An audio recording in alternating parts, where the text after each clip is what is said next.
I'm Emma. My first big break after college was landing a job at Mason Trading Company as a lawyer's assistant. It was a bustling place, always buzzing with activity and ringing phones that hardly ever stopped. I loved the pace, it kept me on my toes. In those early days, while I was still figuring out which elevator took me where, I ran into Tom. He worked in the purchasing department, just a corridor away from our legal offices. He was arguing over the phone about some shipment that got delayed. He hung up, noticed me watching, and rolled his eyes. "Suppliers," he muttered. "Tough day?" I asked, half smiling. "You could say that. Every day is a battlefield here. You knew?" "Yeah, just started this week. I'm Emma." "Tom. Welcome to the madness. Don't let the chaos scare you off." We started having lunch together, mostly because it was easier to navigate the huge cafeteria with someone who knew the place. Tom was easy to talk to, had a sharp wit, and wasn't shy about saying exactly what he thought. One lunch turned into many, and soon, those lunches turned into after-work drinks. Our conversations ranged from mundane work stuff to more personal topics. I learned he was an only child, adored by his mother, but constantly nagged for not living up to his potential, whatever that meant. "You haven't met my mom yet, but brace yourself when you do," Tom warned one evening as we grabbed beers after a particularly long day. "She has this idea of the perfect woman, and trust me, no one's good enough." It wasn't long before our friendship took a romantic turn. After about a year of dating, Tom proposed. The wedding was simple, but perfect, for us. We bought an apartment together with savings I had from my grandma and his savings. It felt like everything was falling into place. Life with Tom was mostly smooth, except for the occasional bickering about who forgot to buy milk or whose turn it was to clean the apartment. But nothing too heavy, just the usual stuff couples go through. Until one day, everything felt different. I was exhausted all the time, and even the smell of coffee, which I loved, made me nauseous. One morning, struggling to even get out of bed, I decided enough was enough. I booked an appointment with my doctor, thinking maybe I had the flu or something. Sitting in the waiting room, flipping through a magazine without really reading it, my name was finally called. Dr. Lena was always straight to the point, and after a few questions and tests, she dropped the news. "Well, Emma, congratulations are in order. You're pregnant." "Pregnant?"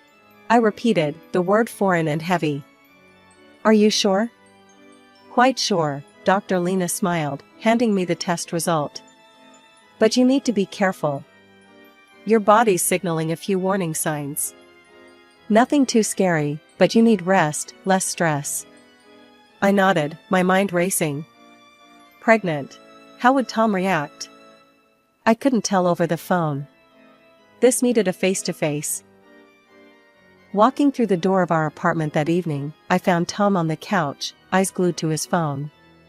"Tom, we need to talk," I said, my voice shaky. "I went to the doctor today. We're going to have a baby." Tom's face changed. It wasn't the reaction I'd hoped for. "A baby? Emma, it's not great timing, you know? We haven't even traveled like we talked about." "And a baby? That's a huge change." I felt a pang in my heart. "I know it's unexpected, but it's also kind of amazing, right? We're going to be parents." Tom ran his hands through his hair, a sign he was stressed. "I don't know, Emma. It's too much. It's too soon." "Too soon for a family with me?" I asked, hurt coloring my tone. "No, that's not what I mean. I just thought we'd have more time, just us two." The conversation went in circles. Tom saying it was bad timing, me trying to highlight the positive. By the end of it, Tom had closed off, and I was left feeling alone, holding on to a piece of news that should have brought us together but instead was pushing us apart. The next day, I spoke to my boss, Mr. Harlow. I needed some accommodation, given the doctor's orders. "Mr. Harlow, I need to ask for a change. I'm pregnant, and there are some complications." Could I possibly work from home? Mr. Harlow, who was always more understanding than I gave him credit for, didn't hesitate. Of course, Emma. We'll set up everything you need at home. Take care of yourself and the little one. Going home that day, I hoped Tom had softened a bit. But when I told him about the remote work arrangement, his reaction was cold. So, you're just going to be home now? What about all the plans we had? I thought you'd be happy I found a solution to keep the stress down, I said, trying to keep my voice steady.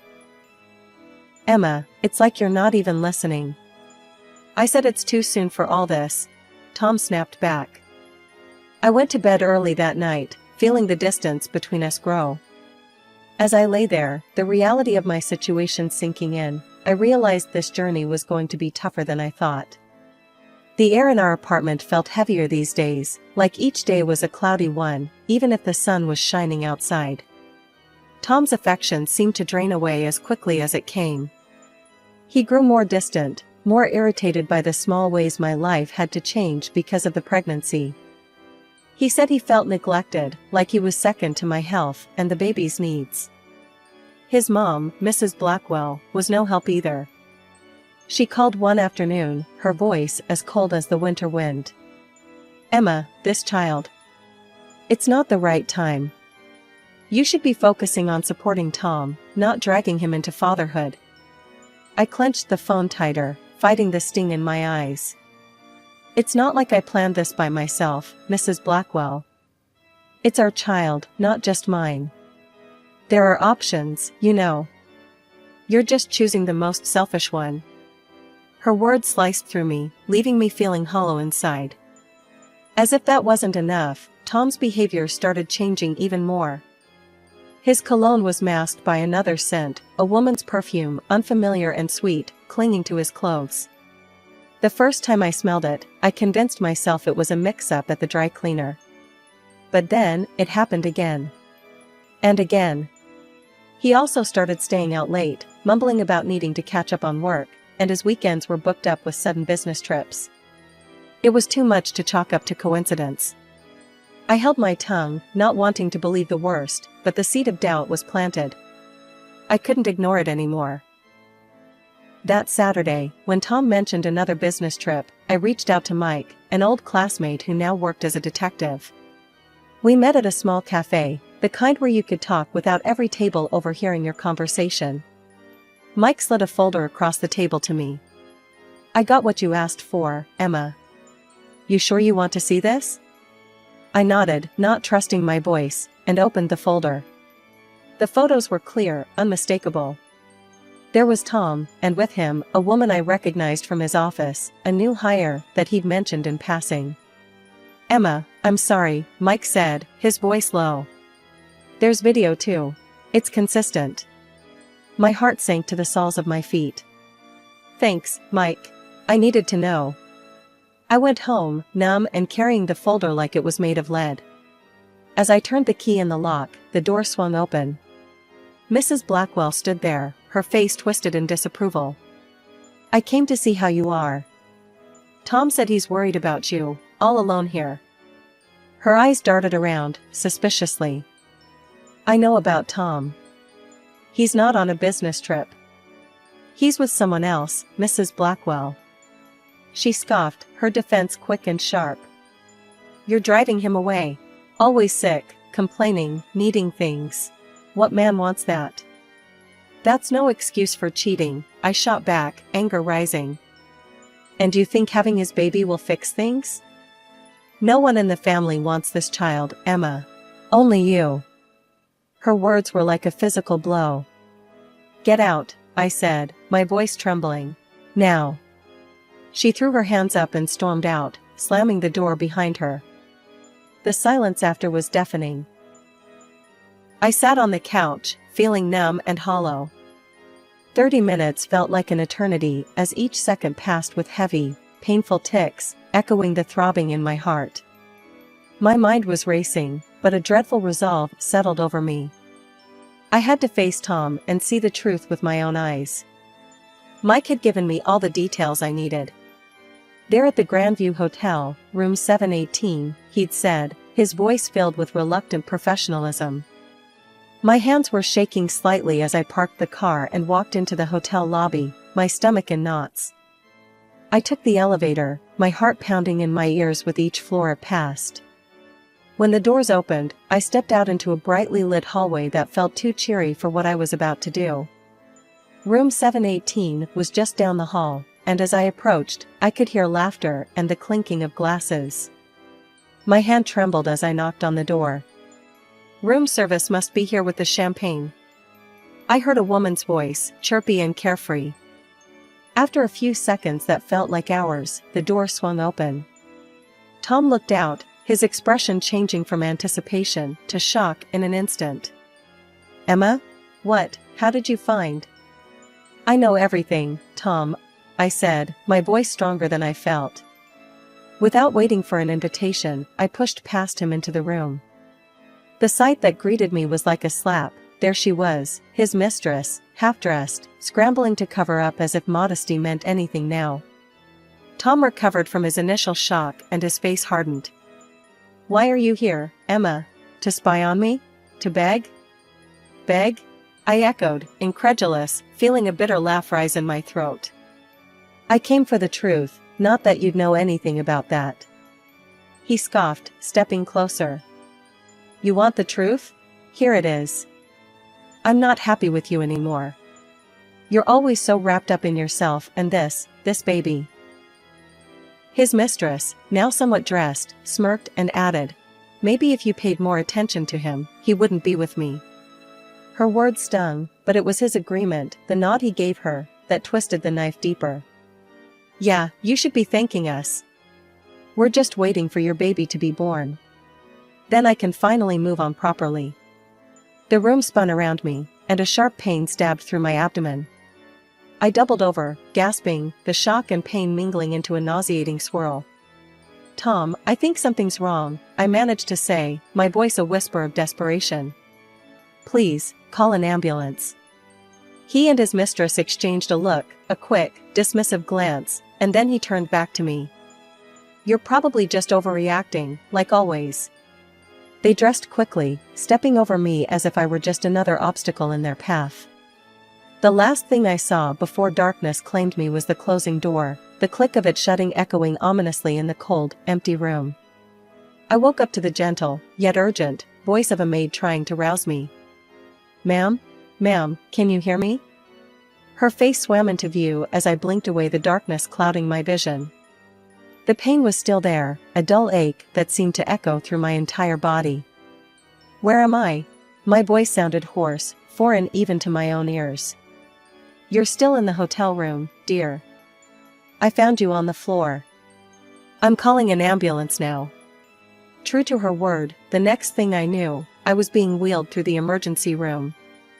The hospital lights were harsh, blinding, as nurses and doctors swarmed around, their voices a cacophony of concern that I could barely comprehend. They asked questions, too many questions, but all I could think about was the betrayal and the pain. Tom never showed up at the hospital. Neither did his mother.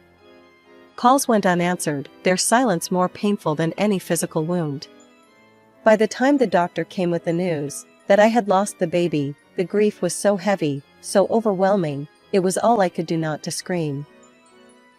The loss was not just a personal tragedy, it felt like an injustice, one that Tom, his mistress, and his mother had a hand in. They had abandoned me, left me alone at my most vulnerable. The bitterness and anger stewed inside me, brewing a storm.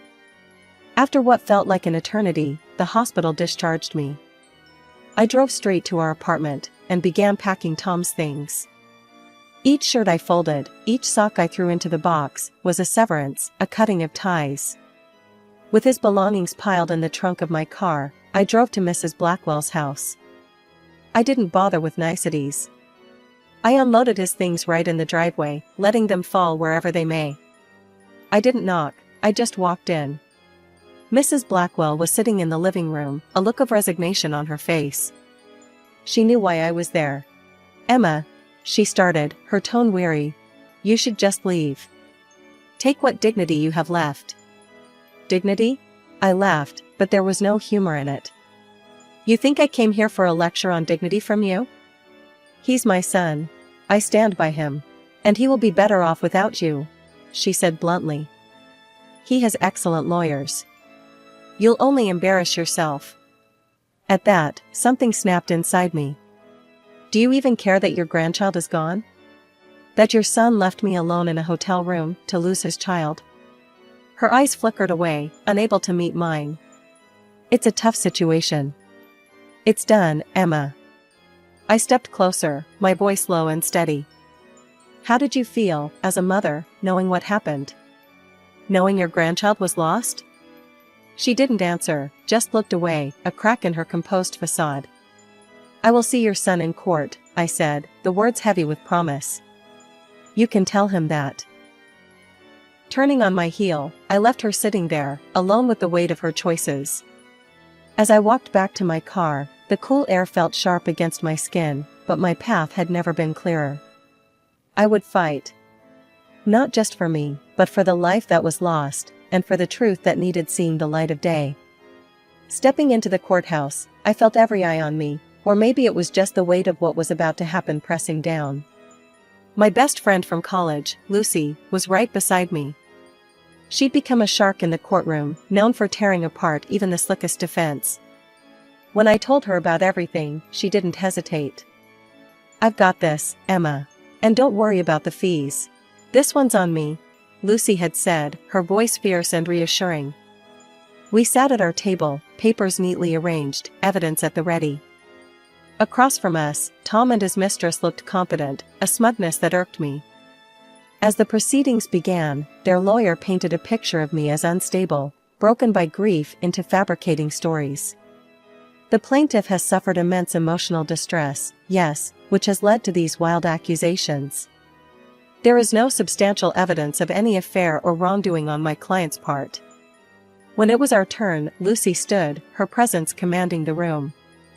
Your Honor, not only do we have substantial evidence, but we also have a testimony that will corroborate everything my client has claimed.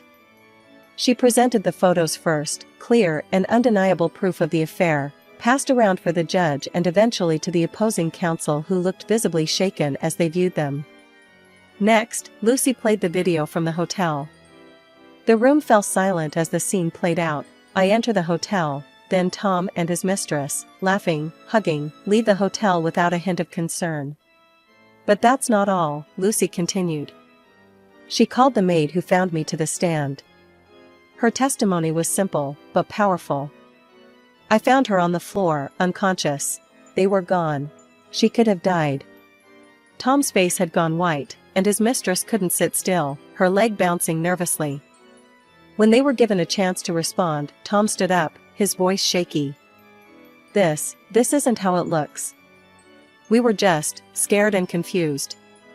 Scared? So you leave your pregnant wife unconscious on the floor? Lucy shot back, her tone icy.